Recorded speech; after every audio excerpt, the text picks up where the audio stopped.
안녕하세요. 조선미TV 조선미입니다. 네, 지난 일주일 동안 여러분들 잘 지내셨어요? 네, 저는 사고의 반복인 일주일을 보냈습니다. 그래서 하루에 접촉사고를 이제 2번 당한 건 아니고 제가 냈습니다. 그러니까 사고를 친 게 되죠. 그리고 신호 위반을 또 2번 했습니다.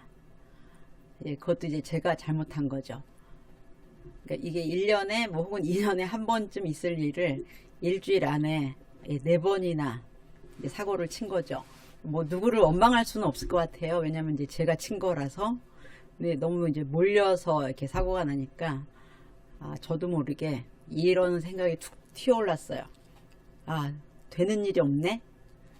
자, 이제 딱 마지막 그 고지서를 딱 받은 다음에 세상에 어떻게 이럴 수가 있지?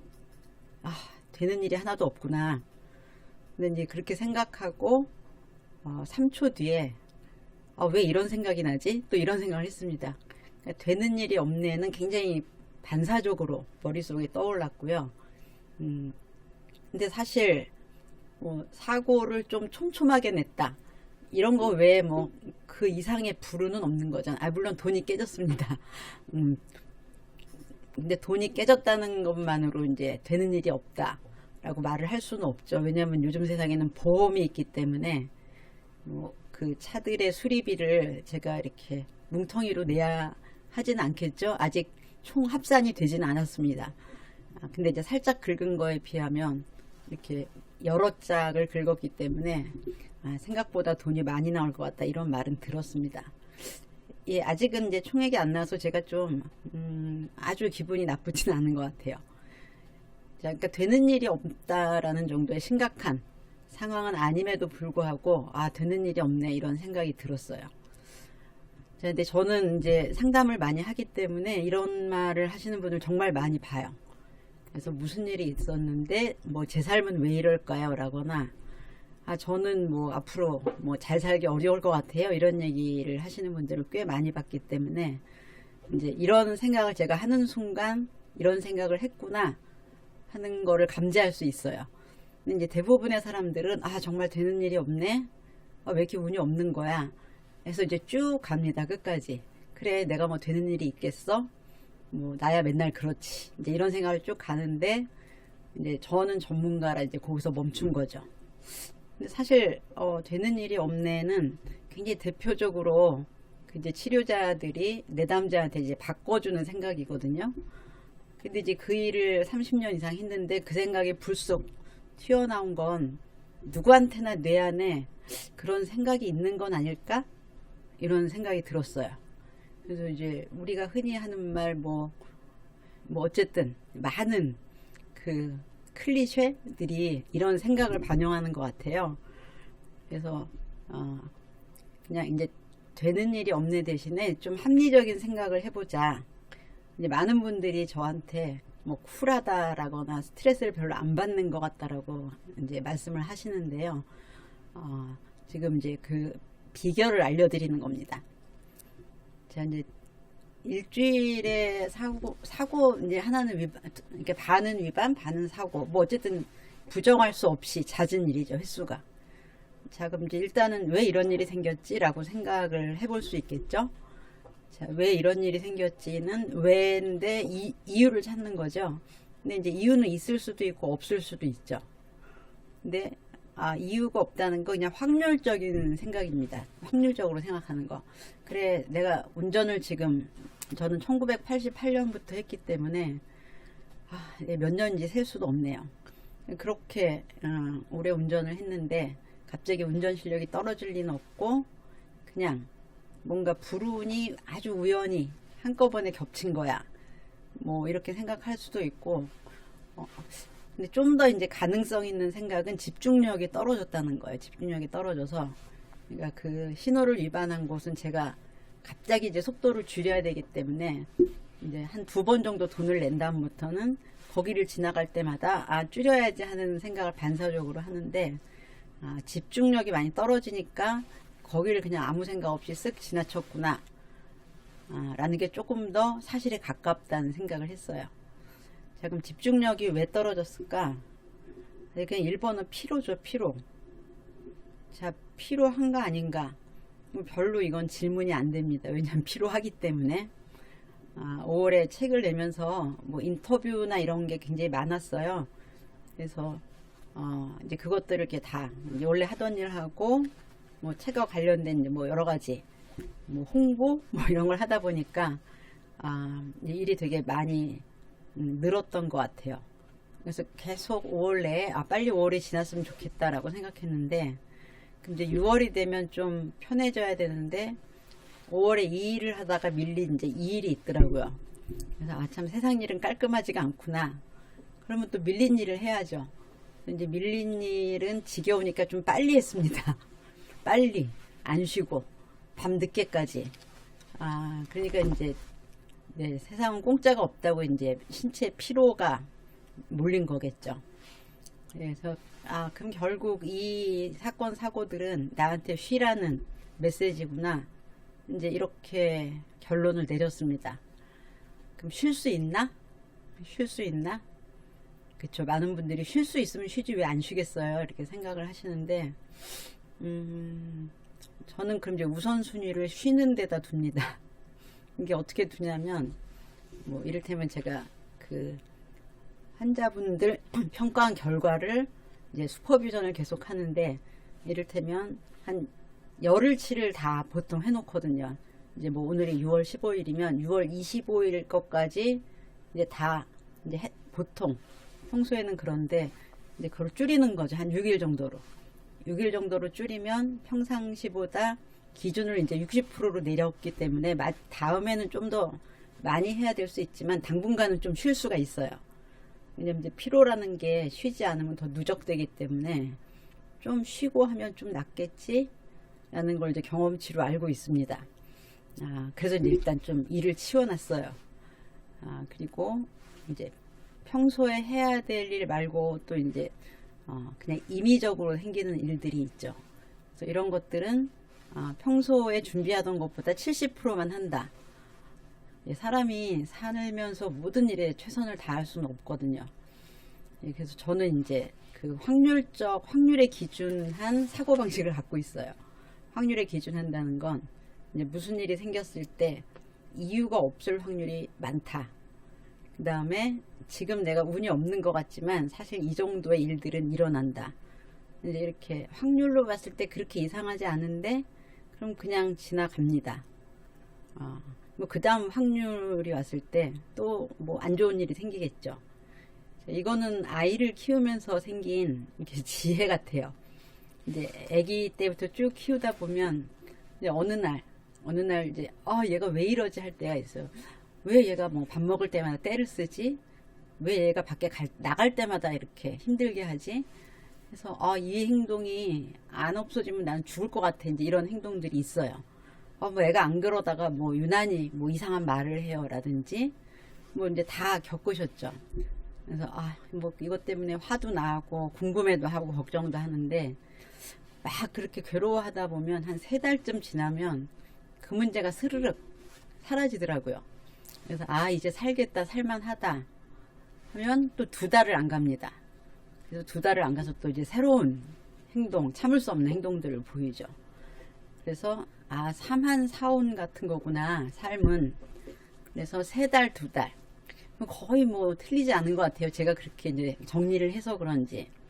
그래서 그냥 확률적으로 그런 일이 일어날 수 있고 확률적으로 일어나는 일은 그냥 받아들인다 라고 생각을 그때부터 하기 시작했어요. 이것 때문에 내가 지금 죽을 것 같지만 좀 지나면 이거는 이를테면 이 문제가 없어지든지 내가 적응하든지 뭐 대부분 그랬던 것 같아요. 그러니까 적응은 내가 그 일을 편하게 받아들이는 게 아니고 힘들지만 그렇게 왜 생겼지 어떡하지 하는 거를 이렇게 좀 내려놓는 거죠. 자, 이렇게 이제 상대적으로 확률적으로 있을 수 있다라고 생각하면 훨씬 더 마음이 편합니다. 이제 무슨 일이 일어났을 때 어떤 일이 되어야 된다고 생각하면 괴롭습니다. 뭐 이번에 애를 문제집을 3권을 풀렸는데 지난번보다 시험 점수가 좋지 않을까? 라고 생각하면서 한 그럴 확률은 한 60%야. 이렇게 생각하면 덜 괴로운데, 그렇게 생각 안 하고 더 잘 볼 거야. 이렇게 생각하면은 점수가 떨어질 때 훨씬 더 화가 납니다. 네, 그렇죠? 자, 그래서 좀 여러분들도, 이게 내가 이거를 바라는데, 이 일이 일어날 확률은 몇 프로야. 근데 조금만 차분하게 생각하면, 네, 그냥 확률이 가늠이 됩니다. 내가 어제 우리 애들을 3번이나 야단쳤는데 오늘은 야단 안 칠 거야. 이제 3번은 너무 적게 야단치는 거죠. 뭐 한 7번을 야단쳤는데 오늘은 그러지 말아야지. 이제 7에서 0을 바라는 거죠. 근데 이거는 확률적으로 굉장히 어려운 확률입니다. 그럼 이제 7번을 화를 냈는데 한 4번만 해도 성공이야. 이러면 여러분들은 훨씬 성공할 확률이 높은 삶을 살게 되는 겁니다. 자, 그래서 오늘 제가 드릴 얘기는 이제 기준, 기대에 대한 이야기입니다. 자, 우리가 아이에 대해서 뭐 어떤 딱 너는 이게 돼야 돼 라고 하지는 않지만 자기도 모르게 갖는 어떤 기준들이 있습니다. 기준이 있다는 건 굉장히 분명한 게, 이를테면 대소변을 안 가리면 얘가 왜 안 가리지? 이렇게 생각을 해요. 왜 안 가리지는 가려야 되는데 하는 기준을 근거로 한 거죠. 딴 애들은 다 가렸대는데, 그러면은 딴 애들하고 비교하는 기준이 있는 겁니다. 그런 걸 해본 적이 없다고 생각하시는 분은 잘 생각해 보시면 늘 일거수일투족이 다 기준이에요. 내가 좋은 음식을 먹이고 있나? 이럴 때는 좋은 음식과 안 좋은 음식의 기준이 있는 겁니다. 근데 좋은 음식과 안 좋은 음식의 기준을 유기농이어야 돼 이렇게 생각하시는 분이 있고, 그냥 잘 씻으면 돼. 그러면은 어느 쪽이 더 피곤한지 금방 판단이 되시겠죠? 예, 저는 그래서 가급적 일상생활은 기준을 아주 낮춥니다. 그러니까 제가 정말 중요하게 생각하는 몇 개를 빼면은, 근데 제가 물건을 좀 잘 잃어버리는데, 그냥 하도 잘 잃어버려서 그냥 애들만 안 잃어버리면 된다 이렇게 생각하고 살았어요. 그래서 이제 저희 애들도 알고 있는데, 야, 돈으로, 그러니까 이게 돈으로 해결이 되는 건 제일 쉬운 일이야. 그렇죠. 물론 집에 불을 내면 안 되겠죠? 그냥, 책을 잃어버려서 다시 샀어. 이제 아이폰이나 아이패드는 그냥 보험을 드는 거죠. 잃어버릴지 모르니까. 예. 뭐 그런 식으로 해갖고 제가 하는 행동을 좀 평균보다 잘 잃어버려. 그러면 이제 비싼 거는 뭐 이런 보장을 해놓고, 싼 거는 이제 가슴이 아프니까 빨리 삽니다. 근데 그 물건이 앞에 있으면 그냥 약간 숫자는 저는 이제 잊어버리는 것 같아요. 왜냐하면 이제 이 물건을 사고 돈을 생각하면 그냥 괴로울 수밖에 없잖아요. 그래서 이제 제가 또 자주 하는 말이, 이런 걸 다시 살 때 괴롭지 말라고 돈을 버는 거야 이렇게 생각을 해요. 이게 편한 생각이 아니라 합리적인 생각입니다. 우리가 돈을 열심히 버는 이유는, 저는 그냥 싫은 걸 안 하는데도 많이 있다고 생각해요. 그래서 제가 어렸을 때 난 나중에 무조건 에어컨을 살 거야 이렇게 생각했어요. 이제 어렸을 때 그 더운 게 너무 힘들었거든요. 그래서 나는 나중에 정말 거지로 살아도 에어컨은 있어야 돼.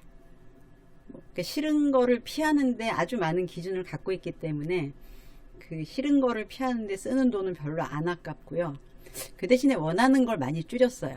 원하는 거 뭐 원래 많지도 않지만, 그냥 원할 수도 있고 원하지 않을 수도 있는 것들은 뭐 안 해도 돼. 뭐 이렇게 생각하니까 뭐 그렇게 괴로운 일은 없는 것 같아요.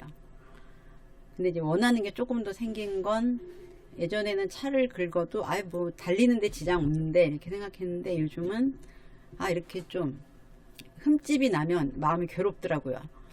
그래서 그게 싫은 거죠. 그러니까 그 싫은 걸 피하기 위해서 접촉사고는 웬만하면 빨리 고친다는 기준으로 바꿨습니다.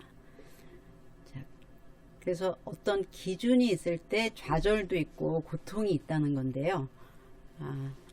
그래서 아주 유명한 심리학자가 있어요. 이제 하버드 대학의 교수 중에 윌리엄 제임스라는 사람이 있는데, 이 사람은 뭐라고 얘기를 했냐면, 자존감은 기대분의 성취다.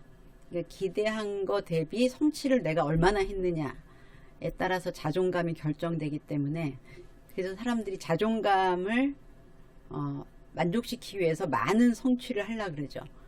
그러니까 뭐 이를테면 제가 올해 책을 하나 썼는데 나는 책을 썼으니까 내년에도 또 하나 쓸 거야. 그럼 책을 좀 더 자주 냈으면 좋겠어. 뭐 이제 이렇게 제가 생각을 할 수 있죠.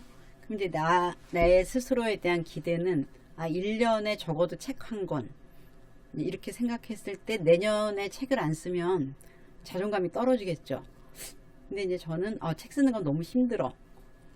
그냥 정말 마음이 내킬 때만 쓸 거야. 이렇게 하면은 자존감 별로 안 떨어집니다. 그리고 책 쓰는 건 실제로 좀 힘듭니다. 쓸 수는 있는데 이제 제가 갖고 있는 자원, 특히 이제 시간이라는 자원 대비 이제 또 과로가 오겠죠. 근데 과로는 싫으니까 안 써. 보통 이렇게 생각합니다. 난 과로하는 거 싫어. 몸이 피곤하면 여러 가지 거기서 파생되는 것들이 있잖아요.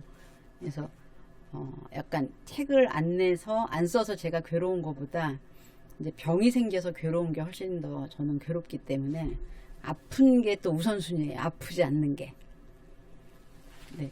그래서 이제 이 기대, 그러니까 성취를 많이 해서 자존감을 유지하는 방법도 있지만 기대 수준을 낮추는 것도 이제 하나의 방법이라는 게 이 윌리엄 제임스라는 심리학자의 이제 이론입니다. 그래서 뭐라고 얘기를 했냐면요. 시도가 없으면 실패도 없고, 그렇죠? 나 이번에 시험 잘 볼 거야. 그래서 문제집을 막 여러 권 풀어서 시험을 못 보면 되게 괴롭죠. 근데 나 공부 안 해. 이렇게 한 다음에 시험을 보면 몇 점이 나와도 뭐 기대가 없으니까 이제 그렇죠. 아이들이 그런 얘기 많이 하잖아요. 아예 공부 안 할 거야 뭐 이런 의미입니다. 안 괴롭기 위해서. 자, 시도가 없으면 실패도 없고 실패가 없으면 좌절도 없습니다. 따라서 자존감이라는 건 그냥 우리 마음에 그냥 이제 총량이 있는 게 아니라 내가 어떤 존재가 됐으면 좋겠다 혹은 어떤 일을 성취했으면 좋겠다 하는 이제 목표치에 달려 있다는 게 이 사람의 말입니다. 근데 이제 저는 뭐 어떤 것들이 자존감 유지에 뭐 더 좋다 이런 얘기를 하려고 하는 건 아니고요. 요즘에 이제 공부를 아예 놓고 학교를 아예 포기하는 아이들이 점점 많아졌어요. 그리고 요즘 젊은 사람들은 옛날 사람들보다 좌절을 잘 못 견뎌. 이제 이렇게 하고 저도 좀 그런 느낌이 들어요. 왜냐면 똑똑한 건 똑같은데 뭐 이거 틀렸다 그러면 훨씬 더 괴로워하더라고요.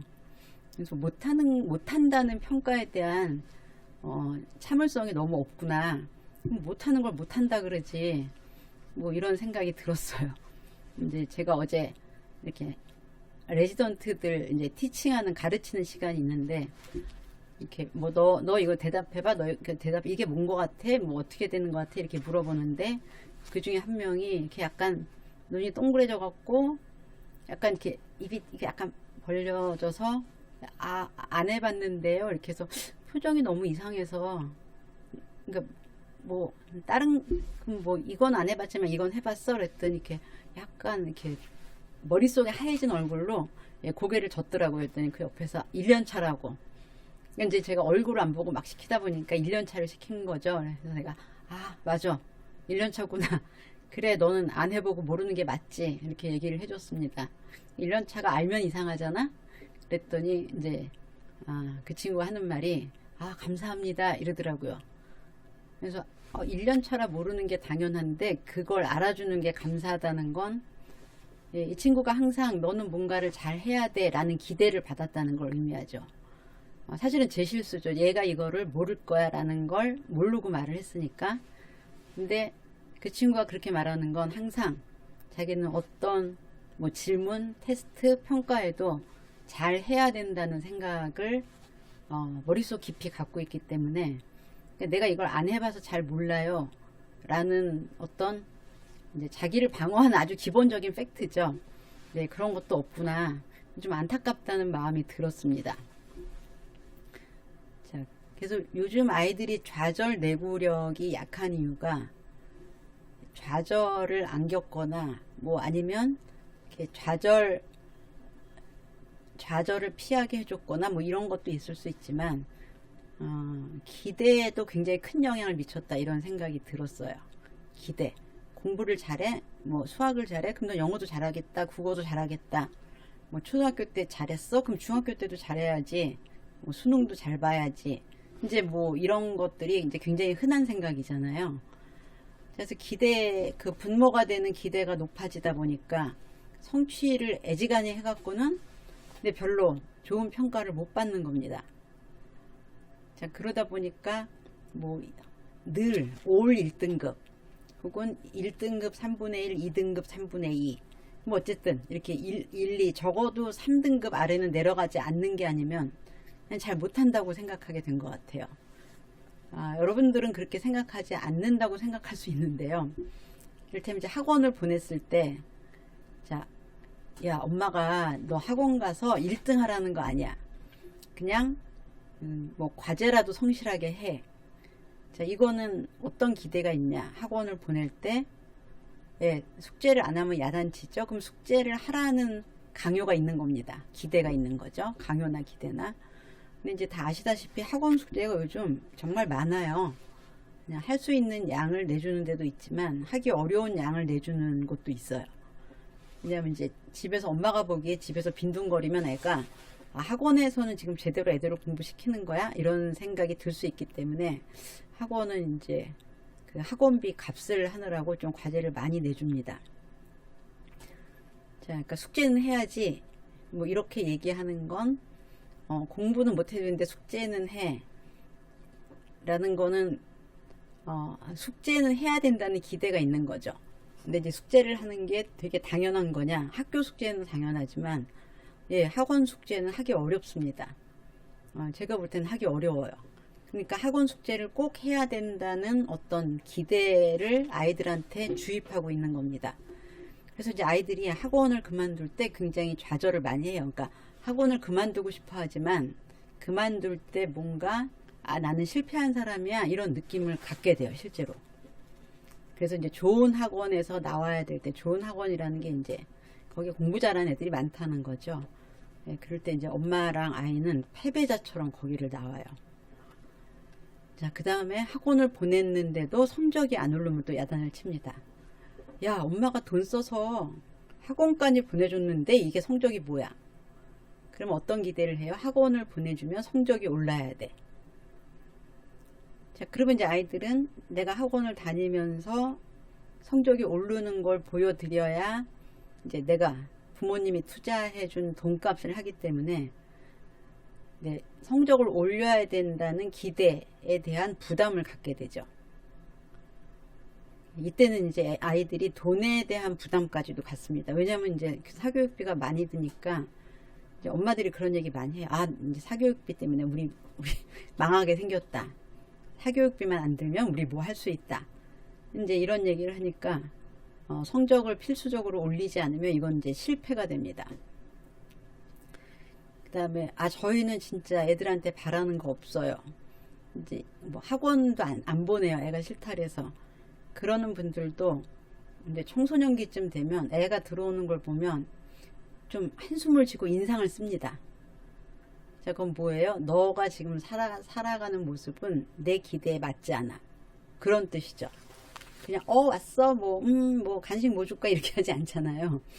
예. 근데 왔는데 또 오늘 게임이나 할 거니? 또 아무것도 안 할 거니? 뭐 이렇게 얘기하는 것 자체가 네가 학교가 끝난 나머지 시간을 어떻게 보내야 된다는 어떤 기대가 있는 겁니다. 그럼 이제 아이는 휴대폰을 하면서도 이제 좌절감을 느끼죠. 나는 뭐 부지런하지 않아. 나는 열심히 하지 않는 애야. 난 좀 시원찮아. 이제 이런 느낌을 갖게 됩니다. 그래서 존재만으로도 사랑스럽던 시기는 뭐 한 5살 이전? 그 다음에 이제 한 초등학교 한 3, 4학년이 넘어가면 존재만으로 민폐가 되는 그런 입장으로 달라지게 되죠. 자, 그래서 저는 이제 사실 기대라는 걸 난 너한테 기대하는 거 없어 이러면 이제 굉장히 좀 포기하는 것 같잖아요. 근데 이제 기대를 부모 맘대로 안 했으면 좋겠어요. 뭐 내가 예전에는 이라든지 누구네 집 누구는 근데 이런 것들이 사실 내가 너한테 바라는 거는 이런 게 되거든요. 그래서 그냥 애가 다음 시험은 조금 더 올릴 수 있겠어? 뭐 이 정도는 괜찮죠. 근데 뭐 몇 등급 할 수 있어? 이런 거는 왜냐하면 그 성취가 따라가 줄 수 있는 게 있고 성취 정도가 따라갈 수 없는 게 있어요. 근데 많은 분들이 이만큼 높이 목표를 잡아 놓으면 요만큼이라도 할 거라고 생각하는데 아이들은 요구되는 기대가 너무 높으면 이게 안 될 거라는 걸 알아요. 이제 일정 나이가 되면. 그러면 그 올라가려고 하는 그 노력과 그게 자주 실패하는 그 좌절을 겪느니 아예 안 해버려요. 그러니까 안 한다고 합니다. 그러니까 뭐냐면 이제 이 분모를 없애는 거죠. 근데 영어로 가면 성취가 무한대로 가잖아요. 아무 기대 안 했는데 한글을 익히면 얼마나 예뻐요. 아무 기대 안 했는데 수학 문제를 몇 문제 받아와. 맞아서 와. 아무 기대 안 했는데 수학을 몇 점 받아와. 그 다음에 우리도 마찬가지죠. 나 내년에 꼭 뭐 청소년에 대해서 책을 쓸 거야 이렇게 생각했는데 그럼 뭐 지금부터 이제 자료도 모으고 머릿속으로 생각도 하고 그래서 점점 압박감이 커지는데 왜 꼭 써야 돼? 안 쓸 거야. 이렇게 하면 이제 갑자기 마음이 편하잖아요. 자, 그래서 이 아이가 행복하고 엄마가 행복한 또 하나의 비결은 기대에 있다는 겁니다. 기대를 하지 말라는 건 아니고요. 이 아이의 성취에 맞게 늘 기대 수준을 엄마가 현실화하라는 거죠. 그냥 우리가 뭐 그냥 부모의 마음으로 우리 애는 나중에 커서 뭐 무슨 선수가 될 것 같아, 뭐 과학자가 될 것 같아, 뭐 이제 이렇게 얘기는 할 수 있지만 그거를 아이가 듣고 노출된다는 것 자체가 사실은 성취에 대한 부담이 되고요. 근데 이제 좀 크면 알죠. 이게 과학자가 된다는 건 나사쯤 되는 거, 나사쯤에 가야 되는 거 아니야? 이제 이렇게 생각하기 시작하면 나 어차피 나사 못 가, 뭐 하버드대 못 가. 근데 이러면서 근데 아이들은 스스로 기대 수준을 조절할 수 없어요. 우리는 스스로 할 수 있지만.